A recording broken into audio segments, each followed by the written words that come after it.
Hello Internet, I'm Dan. And I'm Chaz. And I'm Miss Cleo. And this is Wine is Serious Business, episode 263. Alright, Dan's on fire with the numbers tonight. Yes. Tonight we are drinking some Pinot Noir from a guy named Joe, a winemaker named Joe Swick. Yep. Joe has sent me messages over Facebook before, like kind of sent some messages back and forth, but I've never got to try his wines before. Like, Mike, you got these from Michael Alberty's shop? Yep, got them from Storyteller. Joe's a new guy in Oregon, but has been participating a lot with the blog, and we really appreciate that. Likes, comments, awesome. Chatting Chaz up. It's been, we really appreciate that, and we thought, hey, let's see what kind of wines he's been making. So Michael sent out an offer on this wine, and I inquired about the other two, and so we've got the lineup of 3. I believe these are all of his current releases. As far as I know, yes. That's it. I checked his website beforehand. Like, this is what he's got on the website right now. So. Yeah. So the first wine we'll be trying is the 2013 Pinot Noir from Yamhill-Carlton AVA in Oregon. So, no, that's okay. Wine from Yamhill-Carlton. He talks a lot about making lighter style wines and makes jokes about things being too heavy, too alcoholic, etc. So I've got an idea of what to expect going into this. 2013, especially being a light year. Both of these are very low alcohol wines. I mean, if you want to talk, what's this one at? 11.8. Oh wow! Like, we're in the range of like Teutonic, where the Teutonic Battle wine in the past, right? Where it's and those wines have really been surprising me in the past. I was typically a fan of bigger, riper fruited wines when I first started drinking Pinot, and man, I've really kind of fallen in love with this style of wine. So we'll see. Yeah, just see how it goes.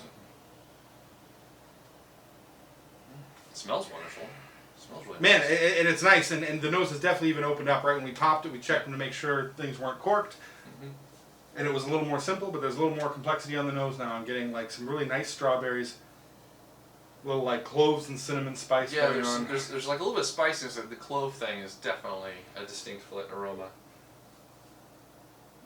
Like maybe even like sort of like dry tea or like red tea or something. Sure. Sort of like a small amount of roses, but not large. Like the fruit isn't jumping out of the glass. Like this isn't like an overly fruity wine. The fruit is definitely there, but there's a lot of like other aromas going on. I'm getting like a little bit of dark fruit underneath everything, like maybe drifting towards blackberries or blueberries, but the strawberry is the dominant fruit on the nose, I think. Wow, this is really nice. Yeah, tannic structure's definitely on the lighter side. Pretty restrained. There's a really nice core of fruit in the middle here. Both the strawberries and that darker, bluer fruit that I can't really put my finger on. Maybe like plums. I think I'd go with plums if I have to. Okay. They work really well together. Kind of stick around the center of the palate. And there's like a tart cherry thing going on. Maybe like a hint of raspberry, but there's like pomegranate juice, like freshly squeezed pomegranate juice. Definitely on the tartar side is like the acidity sort of closes in. There's really nice acidity throughout the entire experience here. Like right from the very beginning, there's great acid right down the center of the tongue. The tannins settle in sort of late.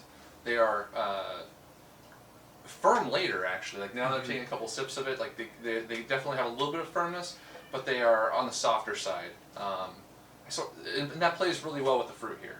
So I really am surprised at it has really good intensity of flavor and of structure, despite being a rather low alcohol wine. Yeah. Which in the past, I mean, like sometimes the intensity is way down. Like this, there's still really good intensity here. So.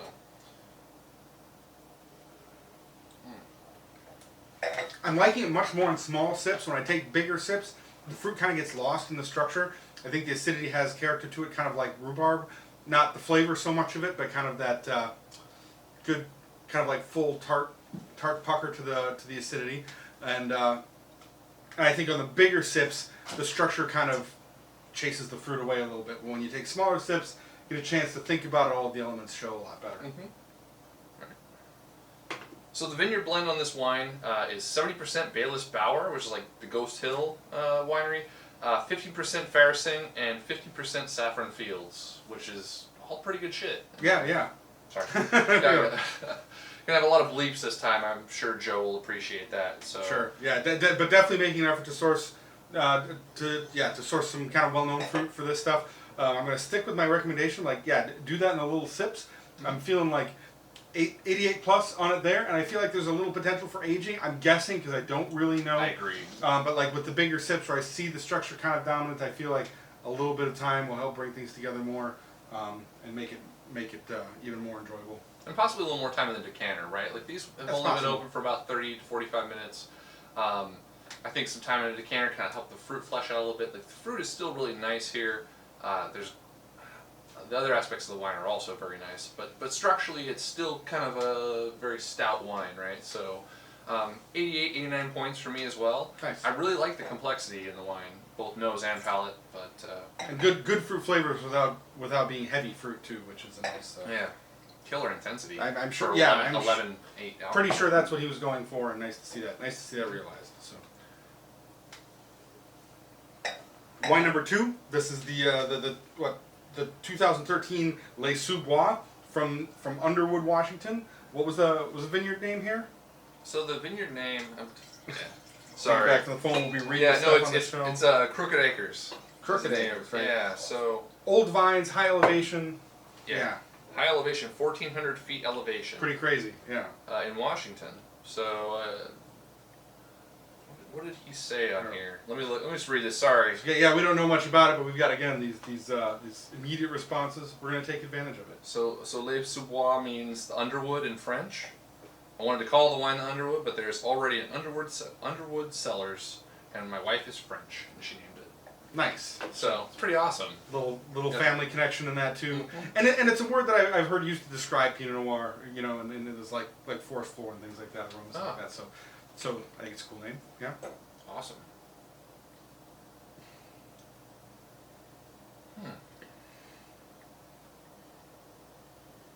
More raspberries on the nose here, a little bit of stems, I think. This one it has like sort of a red vine component to it too. Yes, there we go. Like red licorice. Put my finger on it. Yeah, totally. Like anise, a little bit like red licoricey. Along with like those raspberry flavors, like there's definitely like some like slightly underripe raspberry. Like anyway. Real pretty color to it too. Doing this over the white table makes it easier. It smells really good though. So yeah, good slightly underripe raspberries and then licorice. That's funny, man. I can't get the red licorice out of my head. And not to imply that this tastes like candy. Like you get some of the wines that taste candified. That's not what's going on here. But the fruit definitely provides that suggestion. It does that on the mid palate as well. And I think there's a really nice evolution of fruit here. There is. It starts out bright, and then there's something that I've only seen. You're gonna hate this, Joe. I'm sorry. I've seen in Washington Syrahs, and again, please don't make this. I'm not trying to say it's heavy and thick like a Syrah, but where there's that burst of dark blue fruit in the mid palate that you don't taste right away. So maybe it's a Washington terroir thing. I have no idea, but I really like how that darker colored fruit rises up in the mid to back end. For me, it mostly stays like mostly. I don't know if I go with the blue fruit. At least for my the way I'm tasting it, it's like the cherry. There's cherry fruit there. So the thing that's kind of crazy about this is like the way the fruit evolves along the palate. Like Dan was saying, there's a great evolution of fruit here. Man, it rises up strong. Like there's a great intensity early on, and it just hangs for so long. It really does. Like that's. I didn't notice that at first. That's why it kind of caught me off guard. Like it's very linear, and it like just literally does not go away for a long time. Like the acid and this like red and blue fruit kind of rise up in the mid palate, and then it's just off to the races, right? Yeah. And I'm really kind of amazed by the way like we talked about the intensity in the first wine, but the intensity in this wine is really spectacular for the amount of alcohol. Or, you know, typically I should say like. I've attributed alcohol to like possibly an intensity thing in the past. These are kind of shaking me up with. Oh, it's cool. So, it's one of the fun things about the show is we get to learn things. You guys get to watch us do that. Awesome mouthfeel. The more sips I have, the more impressed I am with this. I'm getting just like the slightest edge of bitterness, and not like green fruit, but more like little stemmy cherry pit thing on the back end that reminds me of Groschau's. Really, his more delicate wines, like his Dundee Hills and things like that. And it's a good contrast to the light fruit, and I think there's like a cherry pittiness. Yeah. Like it's never distracting. I think some wines take that too far, and actually I'm really opposed to it when it gets too much bigger. But it works really well with this.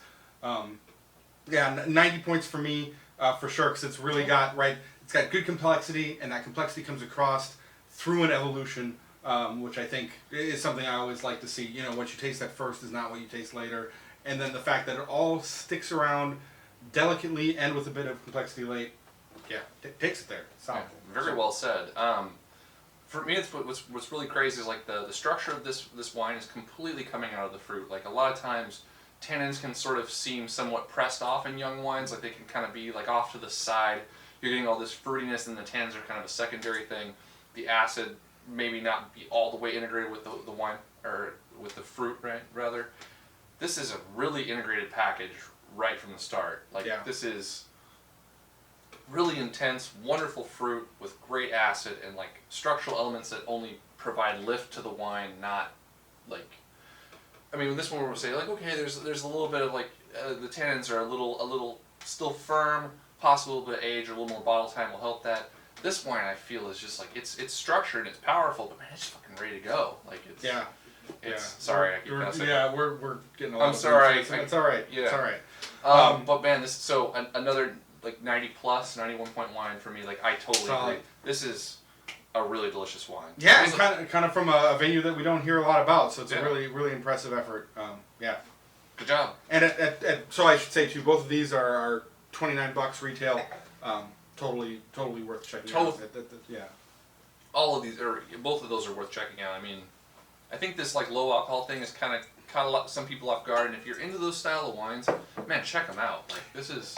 It's true. Like if these you are some really good ones. You know, if you don't like too much acid, or if the idea of these like lighter flavors or whatever aren't something you're into, you're gonna have a hard time with these wines. I'm sure California Pinot Noir lovers are gonna taste these, and I see this all the time in comments. People are like, great, another underripe, boring Oregon Pinot Noir. I don't even know why they try and bother another this. Shitty one. Right, yeah. You're gonna hate on it. But I think for most people we drink with up here, a lot of the people we talk to, and I think it is becoming more, it is kind of the more fashionable Pinot Noir at this point. This is on point. Enjoy. Totally. So the last one we're doing is a non-vintage Pinot Noir. It's the Autre Mond. All right. Yeah, got it. We've talked about our French pronunciation before. We won't belabor that this evening. And I'm really good at pouring wine all over the table today. So good. We're making a big mess. I wrote some notes on some white paper. We'll get into those right now in the middle of the show, too. Yeah. I want to say thanks. We've had an absurd amount of interaction from people that we have not heard from before on the blog lately. Part of it thanks to some interesting posts. I talked about some local folks mixing $60 Pinot with Cola. That was awesome. We got a ton of comments on that. It's amazing. And a couple other remarks out of the blue. So Tom Kirsten sent us a message through the blog recommending that we try the 2012 Lundin Monpère Pinot Noir. Never heard of it, but it's available locally. I'll keep my eyes open for it on the shelf. All right. Thanks for the message. Yeah, thank you. Comments from Ian James Cooper and Taylor Davis III. More people we haven't met before. Thanks for engaging with the blog. We really appreciate that. And then likes from a ton of people who haven't given us a lot of likes before. So specifically wanted to say thanks. Danier Rojas Sanchez, Carl Underwood, Steve Rees, Corey Schuster, and Carrie Schwartz. I'm not familiar with any of you. You've all participated in stuff in the last couple of weeks. Thanks for watching the show, reading the stuff that we post, and for taking those couple extra seconds to engage. It makes a big difference between who else sees it. And I encourage those of you who enjoy what we do to push those like buttons, push the share buttons. Yep. Facebook, push YouTube, the thumbs wherever. up on YouTube. Yeah, it gets it out there. It helps us out. Thank you so much for engaging with us. So yeah, it's awesome. Yeah. So you wrote John Grochow down. John Grochow sent us, and I since I bundled that into people who haven't engaged before. Of course, John's been on the show in the past. Definitely hope to have him on again in the future. Yeah. John's awesome. Yeah. His wine is really good too. So yeah, check that shit out. But thanks to everybody who's cussing participating a lot lately. today. It's really good. Maybe I'll leave it all in. Your mom will be so proud. Yeah. Hey, Gina. I'm on. All right, so the last wine. This is the Autre Mond. This is a non-vintage Pinot Noir. I believe it's 2012 and 2011 blended together. That's I think so as well. Yeah. And it was in collaboration with another wine producer, which we really like, from Roots. Yep, Chris Burke from Roots. So the Racine Wine Company, they're working this together. It's cool. I guess they're both working out of the same winery. Awesome. Which is, it's great. I love to hear it when people are sharing space like that, because it provides a better situation for everybody involved. Agreed. Yeah. Anyway, quite a bit darker in color than the last wines. Right. 2012 was not 2013. That's right.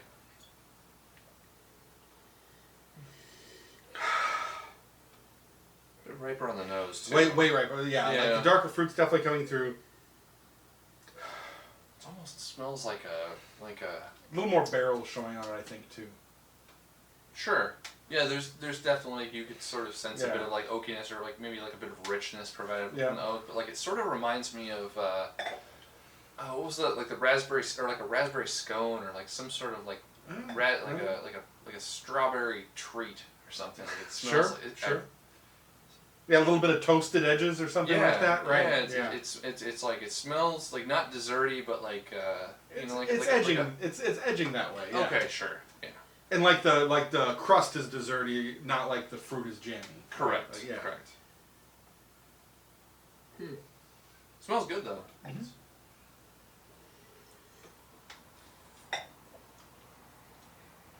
Pretty straightforward, I think. Like full cherry fruit going on, and a good core of acidity that really rises up toward the end. Like it's kind of like heavy green apple acidity, kind of drying things out, clearing out some of that darker, heavier fruit up front. So nice little sense of evolution there. Yeah, a lot more acid on this wine. Tannins are sort of in a similar place, like they're kind of late hitting, but man, like a lot of acid, a little bit of heat on the mid palate and finish. Yeah, a little bit. Yeah, just a little bit.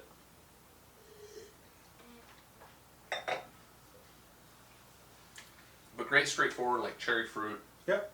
Sort of providing some like good richness in the mid palate and finish. Yeah, a little bit of cherry pit sits on the mid palate kind of fully. I'm guessing that's from the barrel a little bit, but works pretty well with the fruit, I think. Now this when I talk about intensity in wine, like the intensity level here is ratcheted up a few degrees from the last two. Yeah, it's definitely the case. Yeah. Like in all aspects, acid and fruit, and the richness level here is also ratcheted up a few degrees. Like it's a richer.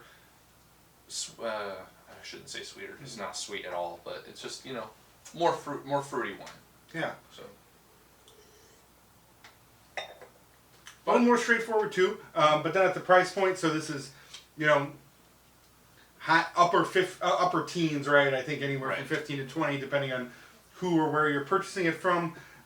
So this is definitely like full on entry level stuff. I think you got a little bit of complexity there, some dark fruit, good dark fruit, yeah. And I think that's going to make a lot of people happy.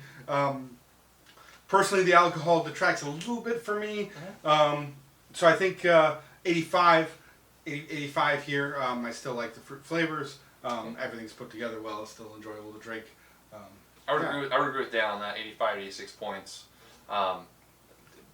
Ripe, delicious fruit, but yeah, just straightforward.